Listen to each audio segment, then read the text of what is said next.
अभी पूरी तरीके से बैग अनपैक हुआ भी नहीं था कि दूसरे जगह जाने की तैयारी शुरू हो गई। राधे राधे प्रभु, मैं हूँ पल्लवी और स्वागत है आपका आपके अपने चैनल पंचायती पल्लवी पर। और ये जो आप बैग पैकिंग करते हुए मुझे देख रहे हैं ना, ये सही देख रहे हैं। इस बार मैं अपने फ्रेंड्स के साथ नहीं, अपने पेरेंट्स के साथ कहीं जा रही हूँ और जिसके लिए मुझे पैकिंग फिर से करना स्टार्ट करनी पड़ी, क्योंकि हम लोग को जाना था और हम लोग सुबह सुबह यहाँ पे जा रहे थे और हम लोग का ट्रिप 3-4 दिन का था। इस चक्कर में हम लोग ऑटो करके गए थे और हम लोग यहाँ पे भोपाल स्टेशन, मेन स्टेशन है, वहाँ पे पहुँच चुके हैं। मम्मी पापा आगे की तरफ जा रहे हैं और ये यहाँ पे ना बहुत प्यारा 3D आर्ट उन लोगों ने करके रखा हुआ है, बहुत ज़्यादा अट्रैक्टिव है। और मैं यहाँ पे ये चीज़ बता रही हूँ कि हमारी ट्रेन है अराउंड 7 बजे की और हम लोग यहाँ अराउंड 40 मिनट्स बिफोर आ चुके थे। और यहाँ पे हम लोग बोर होते होते ट्रेन का वेट कर रहे थे और नींद भी बहुत ज़्यादा आ रही थी। मैं बस सोच रही थी कि ट्रेन जल्दी आ जाए, किसी तरह से ये ट्रेन जल्दी कट जाए और हम लोग ट्रेन में बैठे और मैं जल्दी से सो जाऊं।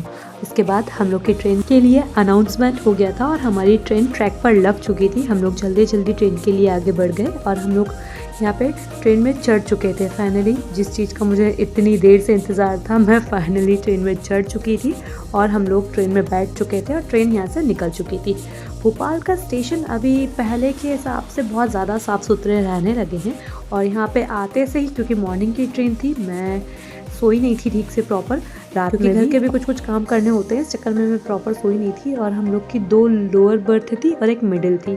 तो मैंने सबसे पहले जल्दी से चढ़कर लगेज वगैरह पापा ने रख दिए थे। उसके बाद यहाँ पे मैं बेडशीट वगैरह बिछाने लगी थी और मैं उनके लिए बेड रेडी करके देने लगी थी उनको, क्योंकि वो मैंने उनसे बोल दिया था प्लीज़ थोड़ा सा मुझे रिकॉर्ड कर लो, तो उन्होंने रिकॉर्ड करना स्टार्ट कर दिया। इसके बाद मैंने जैसे सोचा हुआ था कि उनका बेड रेडी करने के बाद मैं अपने लिए बेड रेडी करने लगी थी। और यहाँ पे मैंने मिडिल सीट ले ली थी क्योंकि और मम्मी पापा दोनों ही लोअर सीट पर लेट चुके थे। हम लोग को किसी को भी कुछ खाना पीना नहीं था, इसलिए हम तीनों ही आकर डायरेक्ट सोने के लिए तैयारी करी और हम सब अपनी अपनी जगह पर बेड अरेंज कर लेटने के लिए एकदम तैयार हो चुके थे। और ये जो आंटी बीच बीच में आ रहे हैं, इनकी भी ये जो जिस सीट पे मेरा फ़ोन रखा हुआ था वहाँ पर यही उनकी सीट थी। थोड़ा सा कंफ्यूज हो रहे थे वो। इसके बाद मैं अपना पूरा बेड रेडी करने के बाद यहाँ पर ऊपर तरफ आने लगी थी। थोड़ा सा मैंने सोचा कि ज़्यादा उठना तो है नहीं, अपने फुटवेयर प्रॉपर मैंने रख दिए हैं जगह पर और उसके साथ ही मैं ऊपर आकर लेटने के लिए आ गई थी। और बहुत ज़्यादा टाइम वेस्ट करने की अपेक्षा मैंने सोचा कि मैं जल्दी से सो जाती हूँ, क्योंकि मम्मी पापा ऑलरेडी लेट चुके थे यहाँ पर।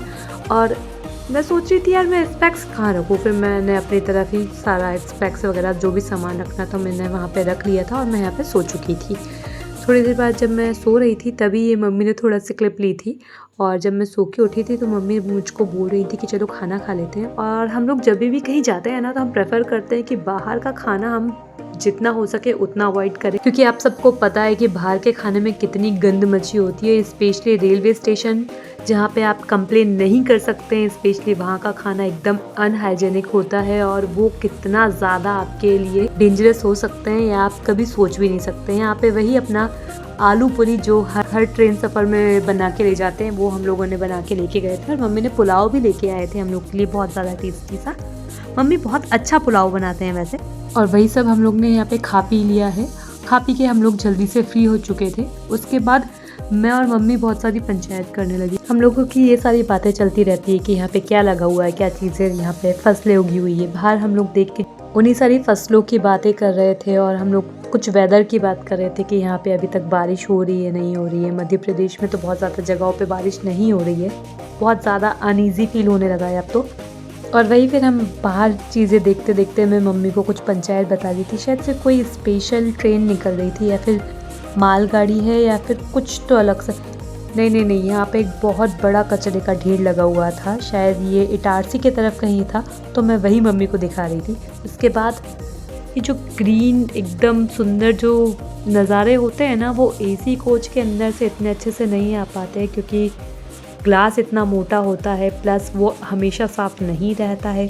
उसके लिए मुझे ना बहुत अजीब लगने लगता है कि अरे यार इतना अच्छा दिख तो रहा है पर इतना अच्छा कैप्चर नहीं हो पा रहा है। अपनी ऑडियंस के लिए मैं अगर कैप्चर कर रही हूँ तो जैसा मुझे दिख रहा है एग्जैक्टली उन्हें भी वैसे ही दिखना चाहिए, पर ठीक है क्या कर सकते हैं। फिर मैं विंडो के पास आकर बैठ गई थी और मम्मी को बोल दिया था कि आप थोड़ी देर यहाँ से हट जाओ, मुझे थोड़ा सा कैप्चर कर लो, क्योंकि मैं ट्राइपॉड लेके नहीं गई थी और जब भी मैं फ़ोन टिका रही थी तो वो गिर जा रहा था। फिर मैं थक के वापस ऊपर लेटने आ गई थी और ये भी मुझे मम्मी ने ही कैप्चर कराया, मुझे बिल्कुल आइडिया नहीं था कि मैं कैप्चर हो रही हूँ।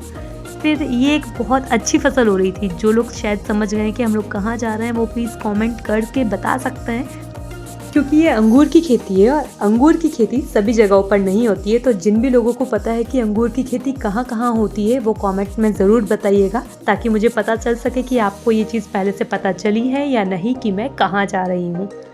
उसके बाद जहाँ देख रही थी मैं उस जगह पे सभी जगह पे सिर्फ अंगूर और गन्ने लगे हुए थे और यहाँ पे एक बहुत बड़ी सी एक नदी आई हुई थी और ये सब कुछ मैंने गेट पर आकर ही कैप्चर करा था, क्योंकि अंदर से एज आई टोल्ड कि अच्छा नहीं आ रहा था बिल्कुल वीडियो, इसलिए मुझे यहाँ पे आना पड़ा। और मुझे वहाँ खड़ा होना थोड़ा पसंद भी है, बहुत ज़्यादा देर नहीं पर मैं कुछ देर के लिए तो वहाँ पे टाइम बिता सकती हूँ। और उसके बाद फाइनली हम अपनी डिज़ायर डेस्टिनेशन पे पहुँच चुके थे जहाँ पे हम लोगों को जाना था।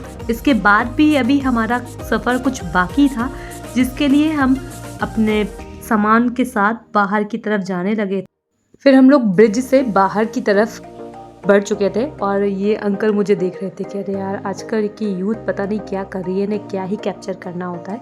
और यहाँ पर लिखा हुआ था कि इस तरफ बस स्टेशन है, यदि आप जो लिखाई है उसे पढ़कर भी थोड़ा भी कुछ समझे हैं तो मुझे कमेंट करना बिल्कुल मत भूलिएगा। और जैसे ही मैंने मम्मी को कैप्चर करा उन्होंने बहुत अच्छा सा एक स्माइल दिया और मुझे ना मम्मी को विशेष कैप्चर करना इसीलिए पसंद है कि कभी यदि मैं उनको कैप्चर करती हूँ ना तो उनका रिस्पांस इतना अच्छा होता है और मुझे इसीलिए उनको कैप्चर करना इतना ज़्यादा पसंद भी है। इसके बाद हम लोग सबसे पहले चाय पीने के लिए आ गए थे, क्योंकि ट्रेन की इतनी गंदी एक आध दो बार चाय पीने के बाद पूरा मन खराब हो चुका था, इसलिए हम लोग सबसे पहले स्टेशन पर आकर हम लोगों ने चाय पी और हम लोग साथ ही बस का वेट कर रहे थे जिसके थ्रू हमको उस जगह पर जाना था। और पहले मम्मी और पापा ने चाय पी चुके थे और ये बहुत अच्छा हुआ था, क्योंकि मम्मी चाय पी चुके थे तो अब वो मुझे कैप्चर कर सकते थे अच्छे से, इसलिए मैं बहुत अच्छे से यहाँ पे चाय पी रही थी और बहुत प्यारी हवा चल रही थी। कितना ही अच्छा एसी हो कुछ भी हो, पर जो मज़ा बाहर की हवा में है वो किसी में नहीं है। मुझे ऐसा लगता है कि जो प्रकृति है उसको प्लीज़ जैसी है वैसी बने रहने दो। उसके साथ ही हमारी बस आ चुकी थी। बस यहाँ पे CNG बसेस थी जिसका नंबर था 245A, जिससे हमको उस जगह पर जाना था जो हमारी डेस्टिनेशन जगह थी। फिर इसके साथ ही हम बस में बैठ चुके थे और मैंने कुछ चीज़ें यहाँ पे भी कैप्चर करी है और हम उस जगह के लिए निकल पड़े जहाँ हमें पहुँचना था। यदि आप भी जानना चाहते हैं कि हम लोग कहाँ जा रहे हैं, हम लोग कितने दिन यहाँ पे स्टे करने वाले हैं, हमने वहाँ पे क्या क्या करा, तो मेरे साथ बने रहिए और इस चैनल को लाइक शेयर और सब्सक्राइब करना बिल्कुल मत भूलिएगा, जिससे कि आप जान पाए कि हमारा सफर कैसा रहा। इसी के साथ इस वीडियो को यही खत्म करते हैं। मिलेंगे अगले वीडियो में आगे की लेटेस्ट अपडेट के साथ, तो जानने के लिए बने रहिए। Radhe Radhe. Thank you for watching.